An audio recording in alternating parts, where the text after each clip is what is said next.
Okay, so I'm Aubrey. I'm a new student at the University of Southampton doing my PhD in collaboration with the University of Oslo in Norway, where I did my master's degree. And I'm working on the marine reptiles of Spitsbergen, which is an island off the coast of Norway in between sort of northern Norway and the North Pole. So it's very far north. It has the most northern settlement, and it can be extremely cold. So I thought I'd tell you a little bit about our field work and just to illustrate how different it is from the fantastic field work we've done here, where it's nice and warm and not so cold, and it's quite muddy here too, but not as bad as in Svalbard. So I'm starting to work doing my PhD on, let's see if I can work this. These guys, plesiosaurs. I've also been doing a lot of work on ichthyosaurs, which you've heard quite a bit about from Jessica. So my project is to describe two new species of plesiosaurs, and these are my fantastic supervisors. So I've got Gareth and Jørn, who's an associate professor at the University of Oslo, and has crazy field hair. Most of the time they call him the troll. And Patrick Miller from Alaska, who is a plesiosaur expert. So this is Svalbard, the island groups of Svalbard, and Spitsbergen is the largest island. And we work very close to the northernmost town in the world, called Longyearbyen. It's only about 30 kilometers away max, probably less than that, 10 kilometers. So the field site is quite a long section of mountains where you can find rocks of Triassic and Jurassic and Cretaceous of age. So you've basically got the whole Mesozoic in like this nice mountain chain. But I'm interested in the late Jurassic period, so about 150 million years ago. So we are, where Svalbard is on this yellow square up here, so it's basically just north east of Greenland, which is here, well, for the proto-Greenland. Norway is here in sort of the Baltica plate. And other sort of areas where you've got rocks of the same age as, for example, Solnhof in Germany, and Kimmeridge Clay Formation in the UK, and you've also got back over west in Argentina, and places in Russia and other places around the world, where you can find ichthyosaurs and plesiosaurs. So they have a worldwide distribution at this time.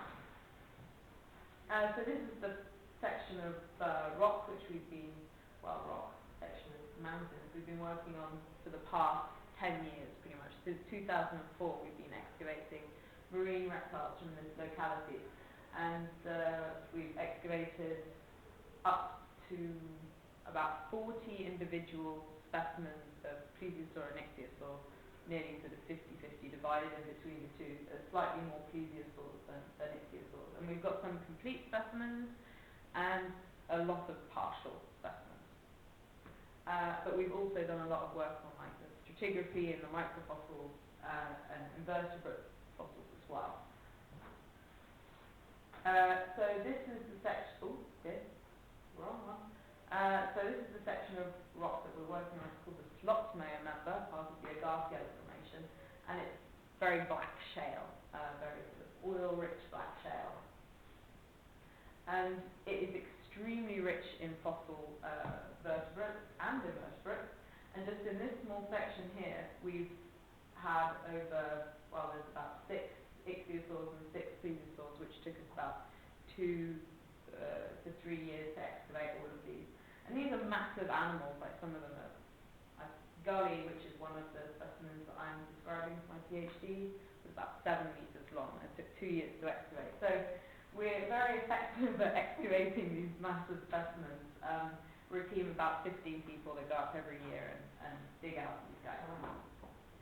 So just to illustrate a few fieldwork pictures, shale mixed with silt is very muddy to work in, especially when there's lots of rain. And we can only excavate on Svalbard during the first 2 weeks of August, because that's when the permafrost melts.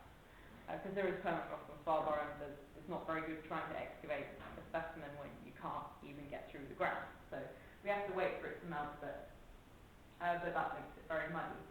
As Svalbard is sort of the middle of nowhere, we have to use a lot of like helicopter transport to get out to the fields and move all our equipment out there, and that's why no one has really worked that much on this section on Spitsbergen, because it is extremely difficult and expensive to work there. And of course there are a lot of dangers. We have a lot of polar bears in the region. We've encountered quite a few during our travels there, and we have to constantly have guns. So no beer in the field. I have a hunting license, so I can shoot all types of guns, and we all have to know how to use them properly, and we all have lots of safety courses to work them. So no beer, we just have Red Bull instead, unlike most geology field trips. Of course, the weather on Svalbard can be beautiful. You've got nice blue sky, but most of the time it can turn like a couple of hours. So this was about 5 hours after the first photo was taken.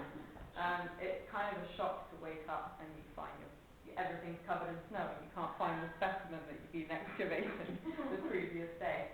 Of course, there's midnight sun as well, so there's 24-hour daylight, so you can excavate constantly if you want to.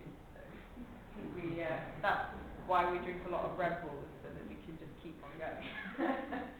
And trying to set plaster jackets in weather like this is not easy, and has quite a few challenges. In 2012, the last expedition we did, most of the time the weather was like this. There's actually a tent down here.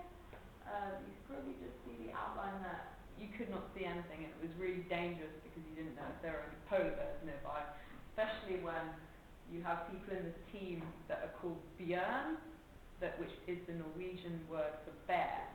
So if people are shouting like, "Oh, bjørn, can you come here?" it gets a bit confusing and not very good. I'll see if I can get this to work. It's just to illustrate some more of the. We'll give it a go. It might work, it might not. I think it's interactive. Yeah, probably. I'll see if I can touch it. It should be integrated in PowerPoint. Oh well, it was just a video of how strong the wind can be, so people leaning against the wind. So, ho-hum, can't get it to work. So these are the things that we're after. These are the bones that are eroding out from the surface. It's got sort of a vertical section of rock. The bones sort of erode out and they roll down the mountain. So you've got to sort of find a couple of fragments and you make your way up to the source. It's not always you find the source, but quite often you do. And then you have to excavate around and brush around to see how large these specimens are. And then we use special field techniques, which is probably quite similar to the techniques we use here, is that we cover the specimen once we've excavated around it so that we know how big it is. We cover it with wet toilet paper and then plaster afterwards. The wet toilet paper is to protect it from the plaster because the Svalbard specimens are so fragmentary that they can't deal with any sort of pressure, or if the plaster gets into the bones, it's completely ruined. So, trying to set plaster in conditions like this can be very interesting because you have to sort of hold around the jacket. But what's the best thing is that when the plaster dries, it warms, so you can warm your hands. It's great. And then we sort of chisel underneath and use the whole team to split these jackets so that we can transport them away by helicopter afterwards. Usually when we use these specialized chisels, we don't hit the specimen, but occasionally it can happen where you sort of hit a chisel wrong and it goes into a couple of bones. But usually we've been pretty good at avoiding that. But as you can see, it's wet work. A couple of years ago, we dug a 40-ton hole to excavate a long-necked plesiosaur, so one of those guys with a long neck and small head, to find a skull. Because we'd never found a skull before, because just like sauropods, these long-necked dinosaurs, you don't often find the skulls because they're so small and fragile that they fall off quite early on in the rotting process, and they either get sort of washed away or destroyed. But we dug this massive hole, me and one other girl, that's actually me, to find the skull. And we did eventually find it, but it was a very deep hole. And we could fit lots of people inside it. This is more of the hole when we sort of dig it out. You could park a small car into this hole. It actually extends all the way out here to lots of digging, but it was good fun. The bad thing is that to have permits to dig on Svalbard, we have to cover up all of our traces again. So we have to fill in the hole again afterwards. So once you heap like 40 tons of shell out, you have to heap it back in again, which isn't fun, but we have to do it to continue to work there. So I thought I'd show you some of the specimens that we've prepared and described so far. So this is the stratigraphy of the Svalbard-Norway, and these are all the specimens that we've excavated that are more or less pretty complete and worth describing. So the red circles are specimens that we've described, and the blue circles are the ones that are currently undergoing description. So plesiosaurs, we'll start off with them first, they sort of had their heyday between the Jurassic and Cretaceous. And you have two morpher types. You have the long-neck plesiosaurs and the short-neck pliosaurs that are both found on Spitsbergen. And they died out at the end of the Cretaceous with the dinosaurs. So this is our new species of pliosaur, Pliosaurus fincae. It's our largest predator from Spitsbergen. It had a 3-meter long paddle and a 2.5-meter long skull. Huge animal. We know it from 2 different specimens that we've found, and it was quite an interesting excavation to try and get that out of the mountain. It was not very easy, unfortunately. And then we have some of the long-neck plesiosaurs. Here you can see this is where the body of the plesiosaur is, and its neck is going into the mountain here, and its hat is sitting at the end of it here. So it can vary quite a lot from whether the animal has been out of permafrost or it's still in permafrost. You can actually see colour difference. This is sort of orangey brown, whereas this is black. So this is actually permafrost. Hasn't had any oxygen, hasn't been oxidized. So they're often a lot better preserved when they're actually still in the permafrost. So that's the specimen when it's been, as it is described. There are 2 species in this new genus, and they're extremely long-necked plesiosaurs. They're a complete sort of new group of long-necked weird plesiosaurs. Yeah, very long. We also have quite a few other species of long-necked plesiosaur, but this is based on more fragmentary material, more paddles. There was the first specimen that was excavated from this region was excavated in 1931 by a group of American doctors, and they excavated this paddle here from a plesiosaur, and now we found new material that is the same species as the species that they described, but we've just moved it into another genus, Calyptosaurus. This is one of the other long-necked plesiosaurs we have. What's weird about this one, this one's called Eupodalia, is that most long-necked plesiosaurs have longer front flippers than hind flippers, apart from the Spitsbergen ones, which have longer hind flippers than front flippers. We don't understand really why, because I'm sure it has some sort of hydrodynamic consequences, but that's still a bit of a mystery why all of the Svalbard ones have longer back paddles and front paddles compared to all other species in the rest of the world. Don't really know. This is a specimen that I'm describing based on sort of, it's this massive specimen that took 2 years to excavate based on different sort of materials, awful paddles and neck vertebrae and tail vertebrae and all sorts of bits. But the problem is that it's actually exploded in the middle, so that like whales, these guys blow up with gas after they die, and sometimes their insides explode a bit. So the paddles are all fine, but its abdomen is just like an explosion of ribs everywhere, so a bit of a nightmare. But so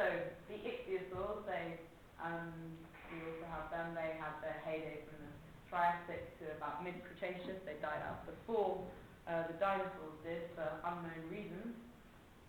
And there are different size groups, as you saw from Jessica's previous presentation, but we have three new species and genuses of ichthyosaurs, which are a lot smaller than some of the massive ones from previous ages, but they're still pretty big. So between like 4 to 6 meters.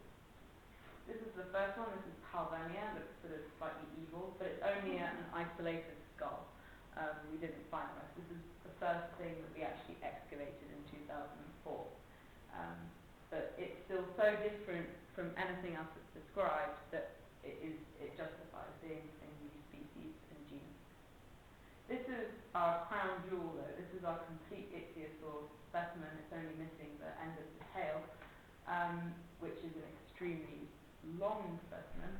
And you can also see here the difference between being in permafrost and not being in permafrost. So there's an extreme colour difference and preservation difference, which is very interesting for us anyway. Ooh. Okay. There we go. So there's the skull again, and you can see the sort of difference in the snout, which is also a new species and genus. And we only have one specimen for this new species, but it's quite different from whatever else has been described previously from that time period. This was the specimen that I described for my master's thesis. I'm sure you can probably see what it is.